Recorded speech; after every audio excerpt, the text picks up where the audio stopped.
창세기 24장은 창세기에서 가장 많은 내용을 담고 있는 장입니다.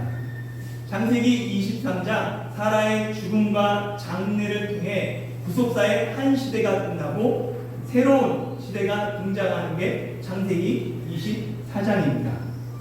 창세기에서 하나님의 관심은 열방이 일어나고 민족이 일어나고 왕조가 세워지는 이 일반 역사에 있기보다는 구속사에 있습니다. 하나님의 구원 역사가 어떻게 성취되고 전승되는가, 그것을 기록한 책이 창세기이죠. 그래서 구원의 역사가 누구를 통해서 계속 이어져 가는가, 그 중점을 보고 창세기를 읽어 나가야 합니다. 창세기를 읽는 우리의 관심도 구속사에 있어야 하죠. 하나님의 구원이 어떻게 흘러가는지 창세기를 전체를 한눈에 볼 수 있는 훈련들을 해야 해요. 창세기를 크게 두 부분으로 나눴습니다. 보면 1장부터 11장을 원역사, 원시역사, 공동역사라고 부르죠.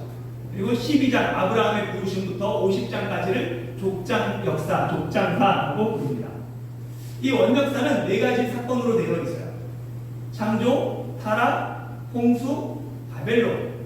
그리고 뒤에 족장의 시대, 족장사는 네 인물을 중심으로 기록되어 있습니다. 아브라함, 이삭, 야곱, 요셉.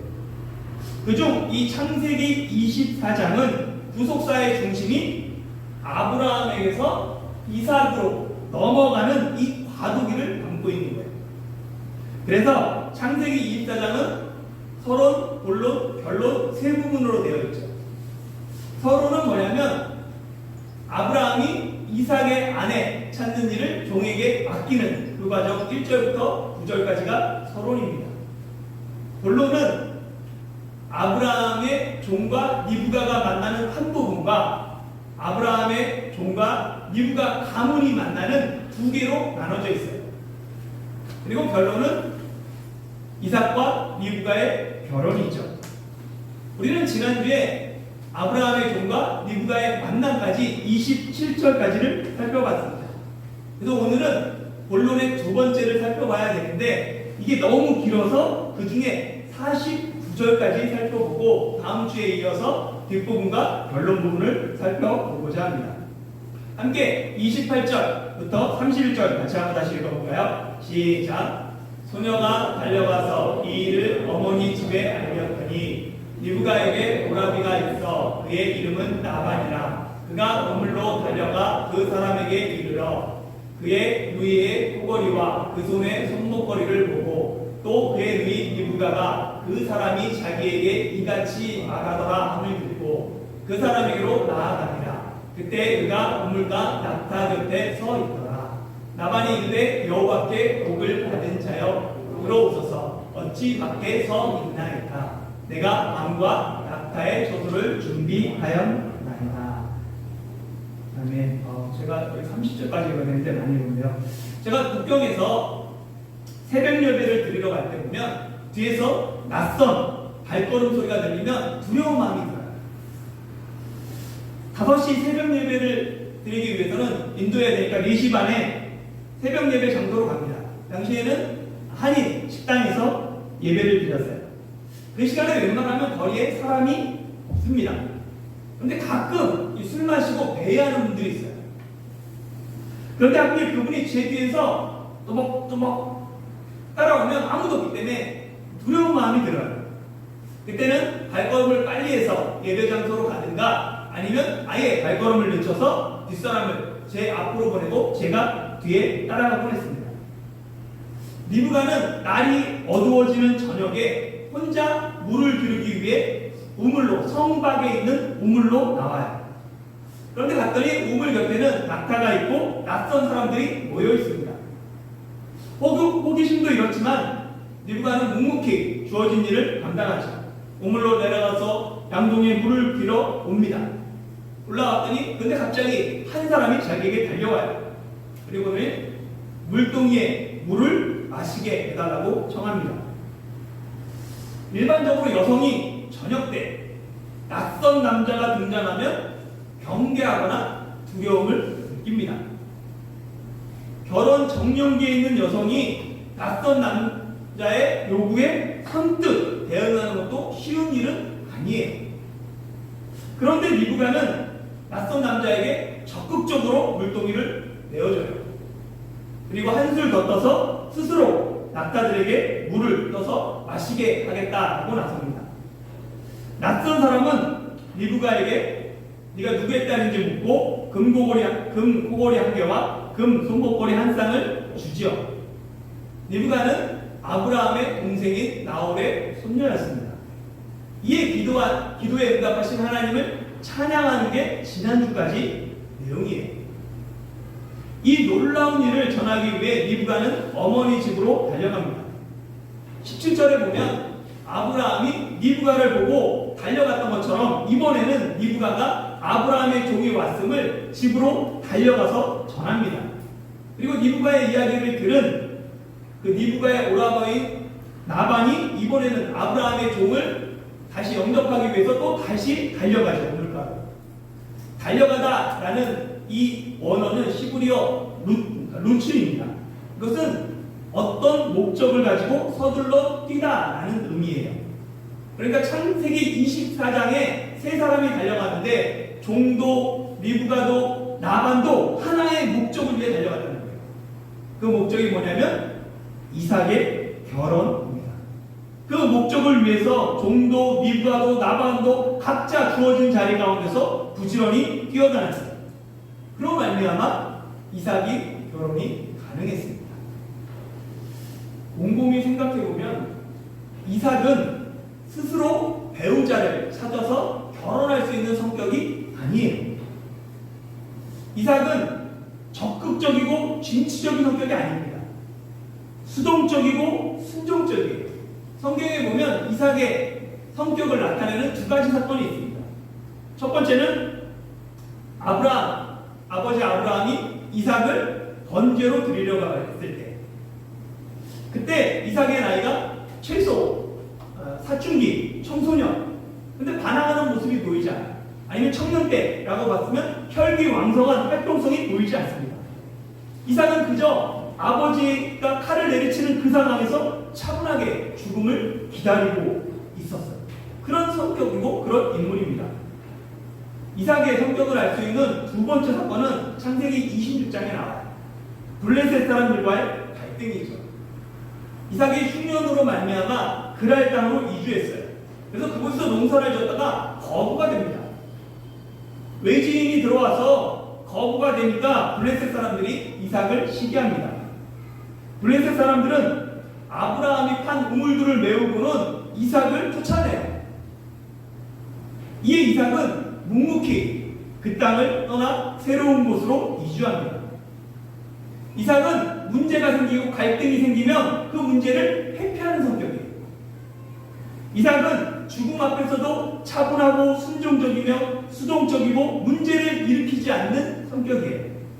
그런데 이와 달리 리브가는 적극적이고 진취적입니다. 낯선 사람의 요구에 대해서 적극적으로 반응하고 누가 시키지 않았음에도 불구하고 스스로 판단해서 낙타들에게까지 물을 배불리게 먹이게 하고 낯선 사람을 집에 들이는데 전혀 거리낌이 없습니다. 리브가를 보면 맡겨진 일에 열심히 해요. 부지런합니다. 다른 사람의 필요를 보는 세심함이 있어요. 친절함도 있고 배려심도 있습니다. 결단력과 행동력까지 갖춘 여성이 리브가예요. 어떤 성격이든 장단점이 있습니다.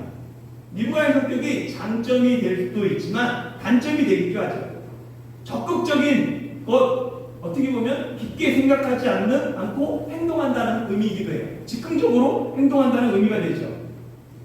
리브가는 오지랖이 넓고 능동적으로 일을 벌리는 편이라면 이삭은 수동적으로 일어난 문제조차 모르는 척 하는 스타일입니다. 외향적인 리브가의 성격은 물동이를 들고 우물에 뛰어가서 사람들을 만나야 에너지를 얻지만 내향적인 이삭의 성격은 아무도 없는 들판에 혼자 걸으며 차분하게 묵상해야 에너지를 얻는 성격인 거예요. 이처럼 리브가와 이삭의 성격은 서로 정반대의 성향을 가지고 있습니다. 주변 부부들을 보면 저 사람들은 어떻게 저렇게 성격이 정반대지? 하는 분들을 많이 보게 돼요. 우리 집 두 아이도 보니까 성격, 식성, 말하는 태도, 삶의 가치관, 추구하는 것 모든 게 서로 비슷한 게 단 하나도 없어요. 처음에는 형제가 어떻게 이렇게 다를 수 있지? 너무 심한데 이해하지 못했습니다. 근데 아이들이 조금만 커가니까 결국 그 아이들 보니까 자기 부모 닮았더라고요. 하나는 아빠를 닮고 하나는 엄마를 닮았어요. 그러다 보니까 너무 안 맞는 거예요. 근데 제가 살아보니까 성격이 비슷하면 싸움이 더 커집니다. 한쪽에서 욱하면 다른 사람이 참아야 하는데 둘 다 똑같이 욱하다 보니까 성격이 극으로 치닫게 되는 거예요. 싸움도. 요즘 두 아이를 다 한국으로 떠나보내는데 앞으로 이 아이들이 어떤 삶을 살아갈까, 어떤 배우자를 만날까 기대가 돼요. 자신과 성격이 비슷한 배우자를 만날까, 아니면 서로 싫어하는 형제, 정반대 성격을 가진 사람을 만날까 기대가 되죠. 그러면서 저랑 아내는 기도하기는 서로 다른 성격의 배우자를 만나기를 기도하고 있습니다. 배우자는 서로의 부족함을 보듬으며 하나 되는 돕는 배필의 역할을 해야 되기 때문에 그래요. 서로 다른 사람들이 서로의 부족함을 채우며 하나 되는 것, 그것이 결혼 생활입니다. 그런 의미에서 리브가와 이삭은 천생연분이죠. 이삭의 부족함을 리브가가 채우고 리브가의 부족함을 이삭이 채우는 그런 아주 성경의 모범적인 천생연분이 이삭과 리브가입니다. 이 리브가는 어머니 집에 달려가서는 일어난 일들을 알려요. 그랬더니 그 오빠 나반이 우물로 달려가서 아브라함의 종을 영접하죠.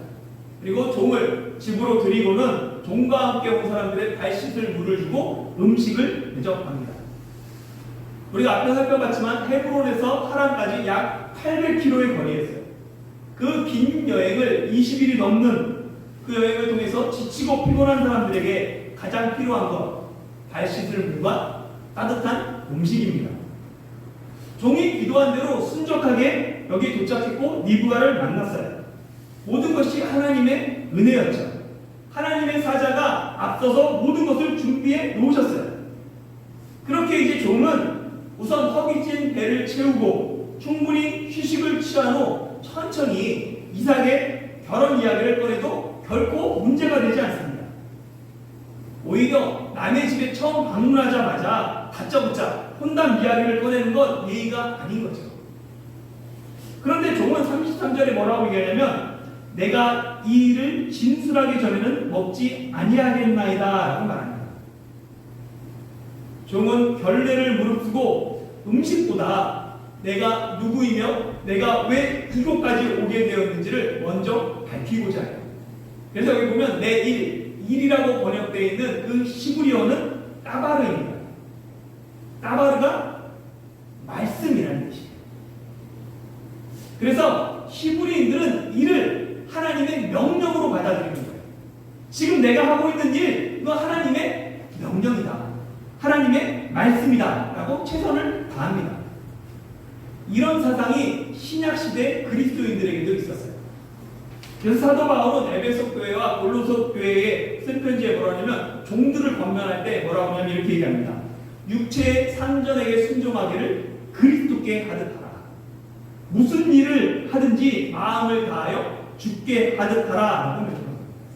종으로서 정말로 주님을 대하듯이 그렇게 충성하라. 라고 명령하죠. 이후 중세 시대에 되면서 이원론적 사고가 교회 안에 세상에 팽배합니다. 그래서 거룩한 일, 세상의 일, 하나님의 일과 세속적인 일들이 나누어지죠. 당시 그래서 성직자에게만 사용됐던 소명이라는 단어, 이 단어를 일반 직업에도 사용하기 시작한 사람이 종교개혁자 마르틴 루터예요. 그러면 오늘날 종교개혁의 후예인 우리는 어떤 자세로 일을 대하고 있습니까? 세상에서 먹고 살기 위해서 마지못해 일하는 그런 직업으로의 일이 아니라 하나님이 내게 맡기신 소명으로 그 일을 바라보고 내게 맡기신 소명으로 그것들을 접근해야 되죠. 소명은 사람이 하나님의 일을 하도록 하나님의 부르심을 받는 일을 뜻합니다. 영어로는 콜링이라고 하죠. 그리스도인은 무슨 일을 하든지 그 일이 하나님의 콜링인 거예요. 부르심인 거예요. 하나님의 부르심이라는 것을 알 때 지금 내가 하고 있는 일을 소홀히 할 수 없습니다. 소명을 알아야 사명을 감당할 수 있어요. 교회에서 흔히 혼용해서 쓰는 이 소명과 사명은 조금 다른 의미예요. 소명이 하나님의 부르심이라면 사명은 소명을 감당하기 위한 내 믿음의 결단과 의지입니다. 하나님이 불렀지만 내가 결단하지 않고 거기에 반응하지 않으면 그것이 사명이 되지 않는 거예요. 아브라함의 종이 피곤함에도 육체의 피로를 먼저 채우지 않고 자신에게 주어진 임무, 사명을 이야기하는 것, 그것이 바로 하나님이 내게 준 사명으로 생각했기 때문에 당연히 긴 여행으로 지친 숨을 좀 돌리고 따뜻한 음식으로 배를 채우는 것 절대 잘못된 것이 아닙니다. 그러나 사명을 맡은 사람이 그 사명보다 나의 피로를 채운다면 그것은 잘못이라는 거예요. 사명을 안 맡은 사람은 상관이 없어요. 그러나 내가 사명을 맡았다면 나의 필요와 나의 그 모든 부족함들을 채우기보다 그 사명을 먼저 생각해야 합니다. 그렇게 종은 자신의 필요보다 먼저 사명을 우선시했어요. 아브라함의 종은 나반에게 식사하기 전에 먼저 자기 일을 진술하기를 청하고 나반은 이를 허락합니다. 그러자 종은 가장 먼저 하는 말이 뭐냐면 나는 아브라함의 종입니다 하고 자기 고백을 합니다. 종은 자신의 신분이 아브라함의 종이다, 나는 아브라함의 소유고 나는 아브라함에 속한 사람이다 라고 분명히 밝힙니다. 내가 누군지 아는 것, 그것이 사명의 시작입니다. 인생의 길을 잃어버리는 이유 중 하나가 분명한 기준이 없을 때예요. 기준이 없으니까 갈팡질팡합니다. 기준이 없으니까 삶의 우선순위도 없어요. 기준이 있어야 우선순위가 정해집니다. 중요한 것과 그렇지 않은 것, 먼저 해야 될 것과 나중에 해야 할 것, 분명한 기준이 있어야 노동하는 이 세상 속에서도 중심을 잡을 수 있습니다. 그리스도인의 삶의 우선순위 그리고 기준 세울 때 가장 중요한 게 사명입니다. 하나님이 나를 부르신 소명과 부르심에 대한 나의 사명이 분명하면 흔들리지 않아요. 그리스도인이 살아가는 이유도 사명 때문입니다. 하나님이 나를 통해 이루고자 하는 사명이 여러분은 무엇입니까? 그 사명이 여러분에게 있으십니까? 하나님의 소명을 내 삶의 최우선순위에 둘 때 그 사명이 나의 소명이 됩니다. 사명이 밥 먹는 것보다, 잠자는 것보다, 내가 성공하는 것보다 더 중요합니다. 사명을 붙들고 삶의 기준과 우선순위를 분명히 하는 저와 여러분이 되기를 소망합니다. 이 종은 자신이 아브라함의 종이라는 사실을 밝히고는 이어서 하나님의 축복이 아브라함을 통해서 부자가 되었다, 참석게 되었다라고 이야기하고 사라가 아브라함에게 이삭을 낳은 이야기를 쭉 시작하면서 자신과 아브라함에게 맺은 언약, 그리고 아브라함이 부탁했던 말, 그리고 이후에 와서 도착해서 우물에서 리브가를 만난 이야기, 창세기 24장의 그 앞 이야기를 그대로 반복합니다. 만약에 누군가가 내게 창세기 24장 줄거리를 이야기해 보라고 하면 여러분은 이 종처럼 일사천리로 쭉 이야기할 수 있습니까? 대답할 수 있나요? 준비된 사람이 쓰임받는 거예요. 인생의 목표가 분명한 사람은 할 말이 있습니다. 자기 인생의 목적과 방향을 아는 사람은 준비되어 있어요. 그래서 기회가 왔을 때 그 기회를 붙잡습니다. 그런데 인생의 목표도 없고 준비된 것도 하나도 없는 사람은 기회가 와도 그것이 기회인지조차 알지 못합니다. 그냥 지나가 버리는 거죠. 어떻게 보면 복음 전파도 마찬가지예요. 준비된 사람은 복음을 전할 수 있지만 준비되지 않은 사람은 누군가가 교회 가면 뭐가 좋아? 왜 예수님을 믿어야 돼? 라고 물어봐도 우물쭈물 대답하지 못합니다. 아브라함의 종이 거침없이 말할 수 있었던 이유가 리브가가 하나님께서 이삭을 위해 준비한 신부라는 확신이 있었기 때문입니다. 하나님의 뜻을 알게 되면, 하나님의 뜻 가운데 내가 서 있다면 당당해져요. 소심한 성격도 하나님이 함께 하시면 용기 100배 합니다. 그러나 하나님의 뜻이라는 이 확신이 없으면 일이 잘 풀려도 불안해요. 항상 뭔가 뒤끝이 찜찜합니다. 그래서 지금 내가 하는 일, 또는 지금 내가 해야 하는 일, 하려는 일, 그것이 하나님의 뜻인가 늘 스스로 점검해야 해요. 다른 사람이 해줄 수 있는 것이 아닙니다. 스스로 기도하며 이것이 나의 부르심이고 이것을 나의 사명으로 삼는 것 스스로 결정해야 하는 것이죠.